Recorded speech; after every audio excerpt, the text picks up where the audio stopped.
Gente, sabe a casa que eu sempre sonhei? Agora é nossa! Como assim?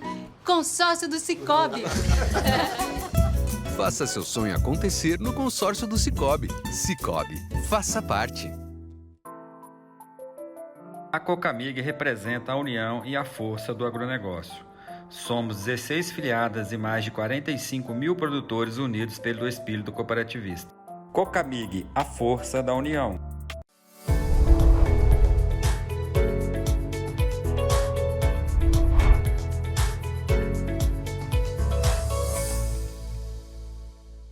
Começando mais um episódio do podcast Pro Café, eu sou o Alexandre, estou aqui com o Alisson. E hoje, Alisson, a gente tinha combinado com o pessoal no ao vivo que, tendo perguntas aquele dia que a gente não conseguisse responder, a gente responderia... Não deu tempo. Hoje, né? Coisas que não deram tempo. Então, hoje, infelizmente, a gente não consegue estar aqui com a equipe toda, mas eu e o Alisson, a gente vai trazer algumas perguntas para estar levando para vocês que prestigiaram o programa ao vivo e tudo. Até vou dar uma diquinha pro povo, viu, Alisson? Se vocês gostaram do ao vivo, comenta aqui embaixo, vai pedindo. Quem sabe a gente consegue juntar a turma para fazer isso mais... É isso aí. Mais vezes. A gente só precisa da ajudinha de vocês pedindo pra gente convencer eles. Tá certo? Vamos agradecer agora a Cocamig, Sicoob Credivar, que são apoiadores do canal, que permite que a gente esteja aqui toda semana levando um pouco do conhecimento da Fundação Pro Café para vocês. Certo? Alisson, vamos começar então? Vamos lá. O Márcio, ele vai montar a irrigação por gotejo, ele quer saber se ele deixa superficial ou enterrado pensando em manutenção. Certo. Vamos lá, né, Márcio? Se a dúvida for pensando em manutenção, eu já vou te falar que é enterrado. Não tem dúvida nenhuma disso. O gotejador enterrado, ele dá muito menos manutenção, é muito mais fácil. Agora, o gotejador enterrado, ele demanda uma série de outros cuidados. Você tem que ser muito mais criterioso com lavagem. Você tem que ser muito mais observador em caso de entupimento, né? Se tiver algum entupimento.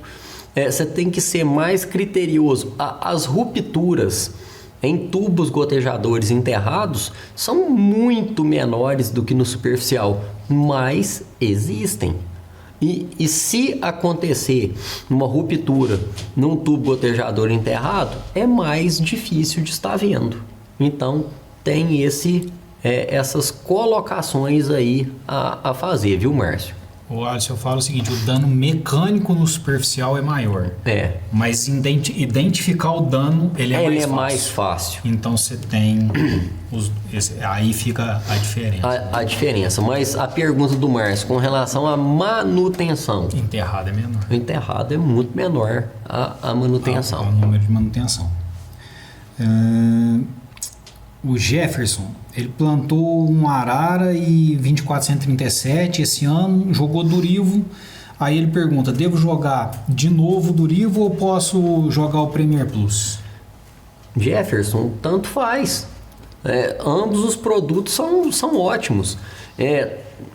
Os produtos de solo hoje, a grande maioria para controle de cigarra, né? Para controle de cigarra, bicho mineiro, berne de raiz, para controle de pragas de solo, são neonicotinoides.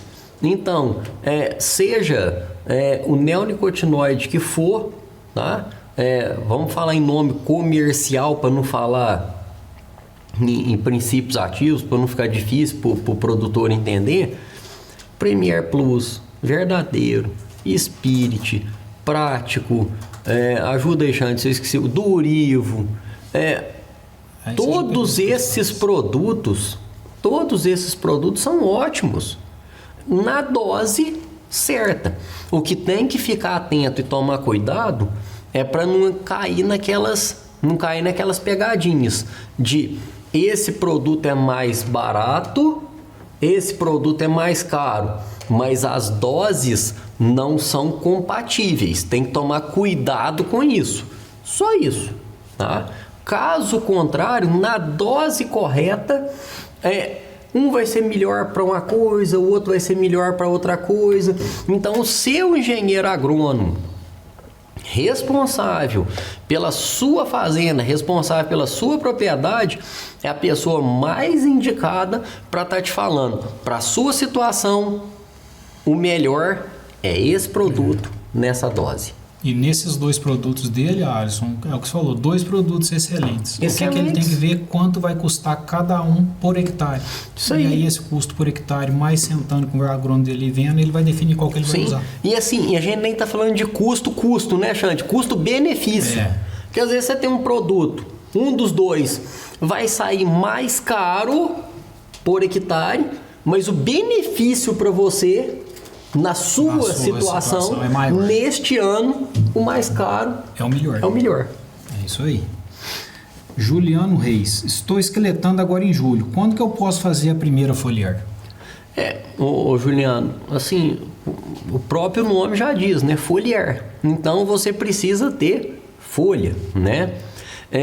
Uma situação importantíssima é que esses controles foliares, seja nutricional ou fitossanitário, né? Ambos necessitam de ter folha. No entanto, né? Alguns deles eu não posso esperar que essa lavoura tenha um enfolhamento completo. Porque se eu tiver um enfolhamento completo, eu aguardar esse enfolhamento completo, que ele vai acontecer lá em janeiro, você perde muito.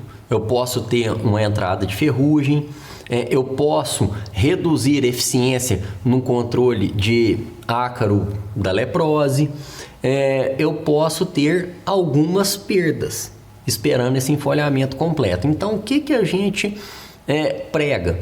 No início do enfolhamento, fazer tratamentos nutricionais e pouca coisa de fitossanitário. Depois, quando a planta tiver um enfolhamento maior, a gente entra tanto com o nutricional quanto com o fitossanitário mais pesado. Isso aí. Júlia Freitas, ácaro da leprose. Comentar um pouquinho sobre o ácaro da leprose. O que nós falamos aqui anteriormente o ácaro da leprose, ele é um ácaro que ele fica muito escondido na planta. Então nós precisamos de altas vazões de cauda para atingir esse ácaro. No entanto, quando eu tenho uma lavoura esqueletada, quando eu tenho uma lavoura podada, quando eu tenho uma lavoura com baixo enfolhamento logo após uma safra, é o momento ideal para entrar com esse controle de ácaro da leprose. Ele não vou dizer que ele é um preventivo, porque não é, porque o ácaro está lá. Então, ele só está ajudando a acertar o alvo melhor. O ácaro da leprose, ele aloja muito nos ramos. Então, como você tem um ramo mais exposto, uma planta mais exposta, ali quando você tiver no início de brotação, 3, 4 pares de folha, naquele início de brotação do esqueletamento, é um ponto ótimo para entrar com um inseticida, com acaricida específico para atingir esse ácaro da leprose. E se a planta tiver, né, Alisson, muito enfolhada, com um vegetativo muito grande, aí ele tem que olhar e qualquer coisa subir a vazão dele para melhorar. E assim, ácaro da leprose, ele é complicado, né? Se for uma planta enfolhada, eu tenho que entrar com uma vazão alta de cauda, tem que colocar um bico específico, ideal para aquela situação, e assim, provavelmente não vai ficar pronto naquela aplicação, seja o produto que for. E eu não posso repetir, mas sobrou a acaricida. Guarda aí lá, para outra situação, para outra lavoura, para outro ano. Não repita princípios ativos. Varia o princípio ativo, né? Entrou com um produto, com acaricida específico, ainda sobrou alguma coisa de ácaro da leprose, entra com outro. Ainda sobrou alguma coisa, entra com um terceiro. E se entrar nessa situação de pós-esqueletamento ou de carga alta, que a lavoura teve uma desfolha, na grande maioria, na esmagadora maioria dos casos, fica resolvido com uma aplicação e com produto barato. Produto barato agora. E aplicação única. Alisson, o Adilson comprou semente de Catucaí 2SL só que ele achou a semente pequena e com muito grão moca. E ele quer saber se isso interfere na qualidade da muda.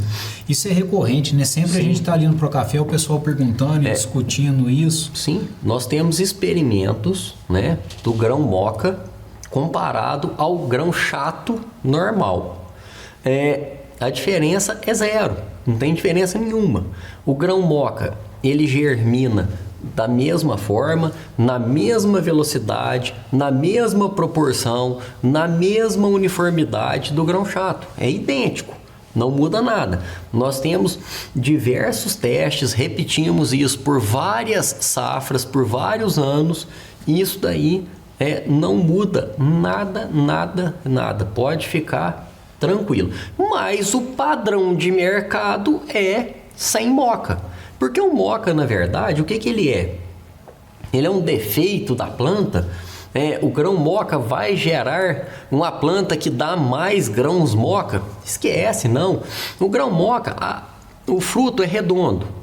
Quando fecunda uma loja só, o grão moca ele cresce ali dentro daquele fruto redondo, por isso que ele fica redondinho. Mas é porque teve fecundação de uma loja só. Nada mais do que isso. Então, assim, não muda nada. Com relação ao moca, fique tranquilo. Com relação à semente pequena, nossa, ótimo, deu sorte, né? Quanto menor a semente, mais sementes você vai ter naquele quilo. Você compra semente por quilo, então mais sementes você vai ter naquele quilo, tá? Nós que somos produtores de semente na Fundação Procafé, quando nós vamos pegar para nós, eu, Xande, Rodrigo, geralmente a gente pega a escolha. A gente pega o moca, o pequeno, a gente pega a escolha. Por quê? Nasce igual, gera uma planta igual, não muda nada, né? E você acaba levando mais por menos. Então, quanto a isso, fica tranquilo. Você deu sorte. Alisson Júnior, ele está com a lavoura plantada de 8 meses, sofrendo muito com o sol. E aí ele fala que deu fome, que já fez 2 pulverizações e não sabe muito o que fazer. É o que a gente conversou até antes, né? Provavelmente, Júnior, provavelmente você não está com problema de foma. Porque sol e foma são duas coisas que não combinam. Provavelmente você está tendo algum outro problema, talvez até mesmo uma foma, mas uma foma saprófita. E não uma foma sendo o agente causal, sendo o início do problema. Talvez ela sendo o final do problema. Ela está entrando no ferimento, pode ser uma escaldadura que depois vem uma foma, pode ser uma confusão às vezes, que parece que é uma foma, mas é uma escaldadura. Mas assim, foma e sol são duas coisas que não combinam muito. E nesse clima que a gente tá, de calor e tudo, fazendo 2 pulverizações, pensando que é uma planta só de 8 meses, ou seja, ela é muito arejada. Sim. E tudo. Então a chance de ser fome é muito pequena. É muito a gente não pequena. Tá falando que não é. Não, é pequena. Sim, é pequena. O Marcos Antônio, para elevar o V% mais rápido somente com calcário, o dele ele fala que é muito baixo. Uhum. Assim, o Marcos Antônio. Isso.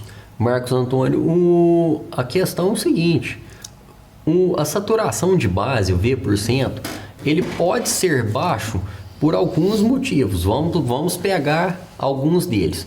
Você pode ter uma saturação de base baixa devido ao fato de ter uma soma de bases pequena, ou seja, ter pouco cálcio, pouco magnésio, pouco potássio. E aí é uma situação muito fácil de resolver, e o calcário resolveria tranquilamente uma correção de solo com calcário, uma adubação com potássio via cloreto de potássio ou qualquer formulado, tá? À base de potássio. Ok. Mas uma situação mais complicada é se essa saturação de base sua estiver baixa devido a uma CTC potencial alta. Se você tiver uma CTC potencial alta, é muito difícil você conseguir colocar essa saturação de base em um teor adequado para a cafeicultura. É dito, né, que a saturação de base ideal é 60%, um V de 60%. Ok, mas esse 60% ele é válido para uma faixa de solo que tem uma CTC potencial aí entre 7 e 10, tá? Se for menor que 7, começa a dar problema. Quanto menor, mais problema, esse 60%. Aí nós temos que trabalhar com saturações de base maiores para alcançar altas produtividades. E se eu tiver essa saturação de base maior que 10, quanto mais ela for subindo, mais difícil vai ficando esse V chegar nessa saturação de base em 60. Aí eu vou trabalhar com 50, com 40. Por quê? Eu costumo brincar isso daí no curso de pós-graduação, que é igual um cachorro correndo atrás do rabo. Por que a gente brinca que é um cachorro correndo atrás do rabo? Porque é você colocando cálcio, magnésio e potássio, que são de difícil correção, que são caros, gastando para colocar isso, e a natureza colocando hidrogênio de graça para você, tá? Chove, coloca hidrogênio. A planta absorve um cátion do solo, um cálcio, um magnésio, um potássio. A próprio sistema reticular manda um H+ para o solo. A planta absorve cátion e libera H+. A própria remoção de bases pela colheita deixa H+ no solo. Depois você tem decomposição da matéria orgânica, o material de origem do solo.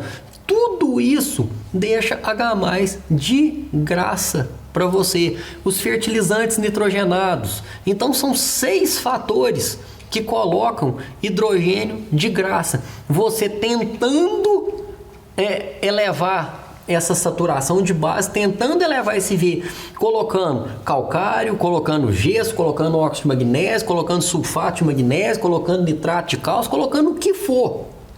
Só que lá na série heliotrópica, tá? O hidrogênio é ligação covalente. O que eu quero dizer com isso? É uma ligação muito mais forte. Então, o hidrogênio sempre vai deslocar cálcio, magnésio e potássio e ocupar o lugar dele no solo. Então, num solo de CTC potencial alta, você nunca vai ter uma saturação de base adequada. Olha, se eu dar um exemplo prático para ele, eu estava lá em Guaxupé, e aí a gente fazendo lá uma recomendação de adubação, terminando, entregando, estava lá várias amostras. Você tinha CTC de 15, 16. Só que você tinha, por outro lado, um cálcio acima dos 4,5, magnésio acima do 1,5. Pronto. Potássio, estava lá com 240, 250. E aí você olhava lá, né, a saturação, 40, 45. Foi, e aí, nós vamos jogar o que de calcário aqui? Nada. Mas o pH também está um pouco baixo. Não adianta a gente ficar brigando com ele. Vamos deixar desse jeito? Aí outro você tinha, vamos pensar na mesma situação. Você tinha, às vezes, uma saturação melhor, mas aí você tinha um cálcio de 3, você tinha um magnésio de 0,8 e o potássio estava bom. Aí vi agora nós vamos usar, vamos. Mas esse está melhor, o V. Não, mas não é o V. Nós vamos precisar colocar cálcio e magnésio para nós precisamos de números absolutos. É o que eu explico para o aluno lá na pós-graduação, que às vezes o próprio calcário ele funciona como uma pseudo CTC potencial. O que eu quero dizer como pseudo? Uma falsa CTC potencial. Como o calcário ele tem uma disponibilização muito lenta, ele vai liberar o cálcio e o magnésio de forma muito lenta. Você gasta 67 mil litros de água para dissociar 1 kg de cálcio de calcário, ou seja, você gasta, trocando em miúdos, você gasta 7 milímetros de chuva para dissociar 1 kg de cálcio de calcário. Então, para você dissociar 200 quilos de cálcio, que é o cálcio de 1 tonelada de calcário, para você dissociar 200 quilos de cálcio, você vai precisar de 1.400 milímetros de chuva.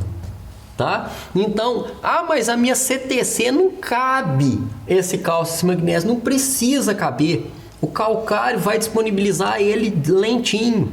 Então a tua CTC não precisa aguentar isso, tá?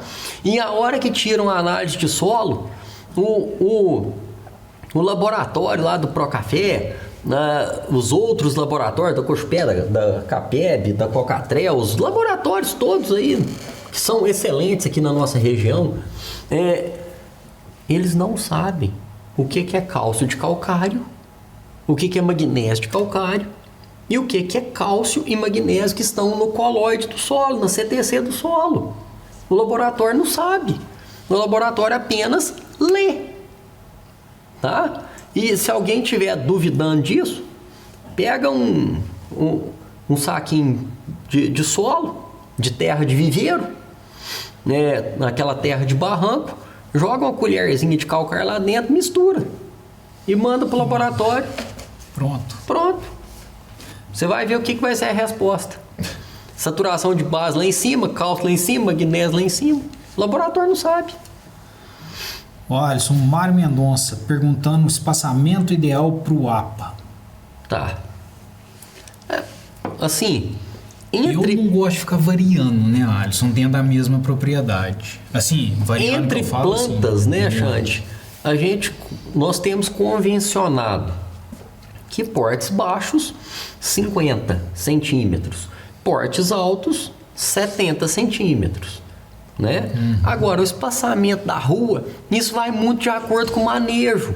O maquinário que ele tem. O maquinário que ele tem, o sistema de poda. Eu vou trabalhar com safra zero intensivo. Talvez o 3,5 seja bom.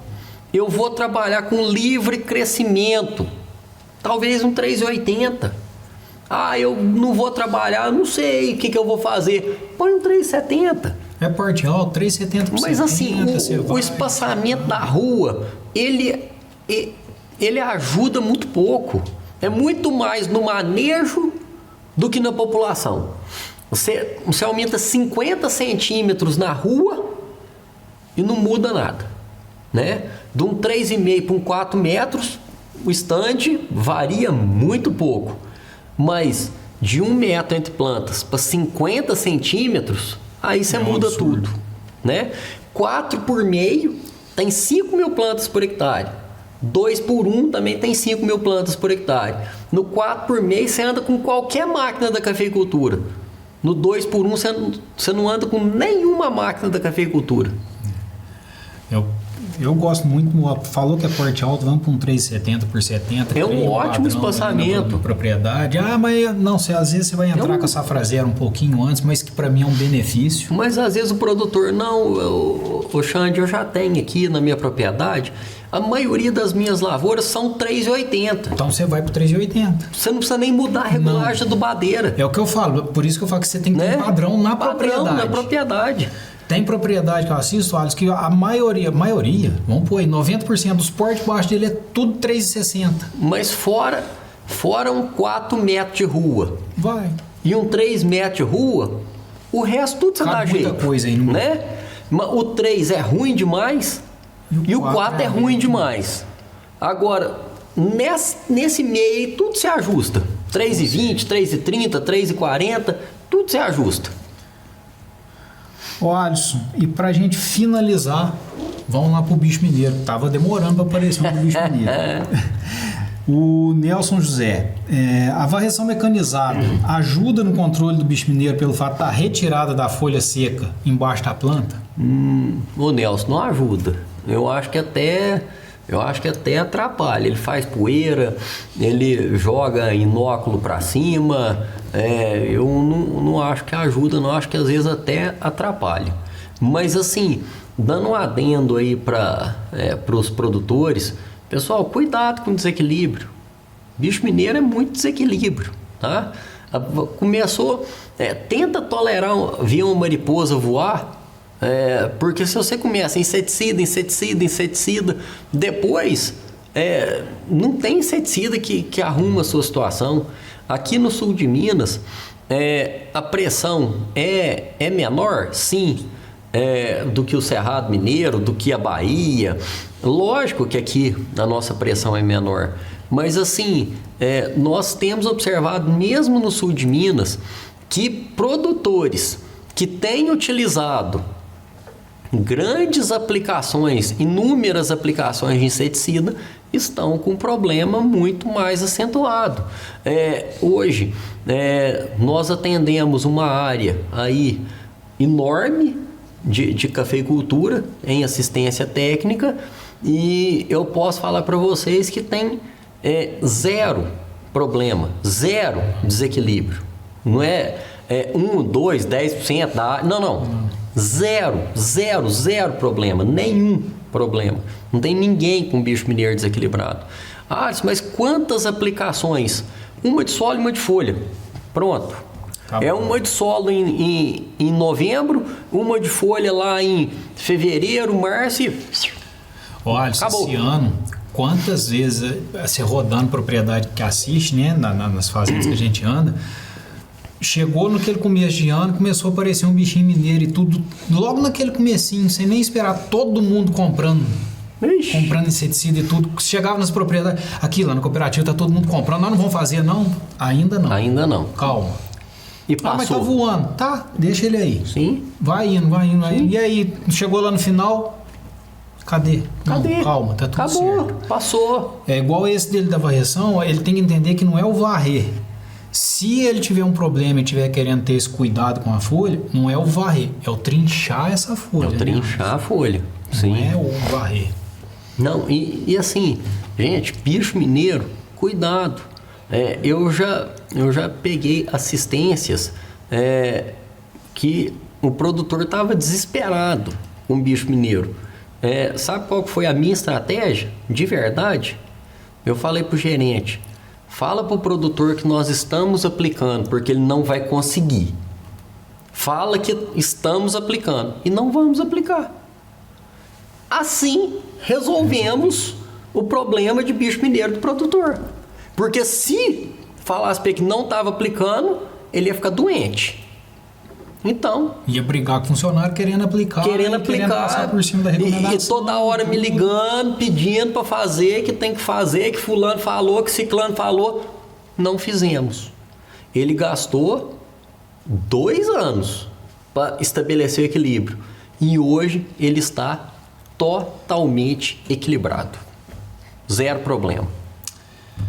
É isso. Por aqui terminamos.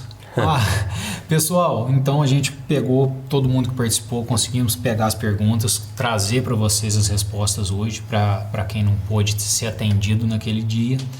E a gente gosta muito desse formato de pergunta e resposta, né, Alisson? Porque é um jeito da gente interagir, é um jeito de vocês que estão do lado aí participar do programa junto com a gente. E assim, né, Xande? Se ficou mais alguma dúvida, manda a pergunta de novo que a gente responde em outra oportunidade. Porque aqui a gente não ensaia, é na hora. O Xande vai lendo ali, eu vou respondendo. Então, às vezes, a gente não faz uma resposta tão bem elaborada quanto vocês merecem. Bom, pessoal, é isso. Espero que vocês tenham gostado e a semana que vem tem mais. Um abraço. Conheça a plataforma Procafé, a plataforma de conhecimento especializada em cafeicultura. Nela, você vai aprender através de cursos desenvolvidos pelos maiores especialistas do mercado cafeeiro. E para você que acompanha o podcast da Fundação Procafé, tem descontos exclusivos que são válidos para as próximas 24 horas. Acesse plataformaprocafé.com.br e saiba mais.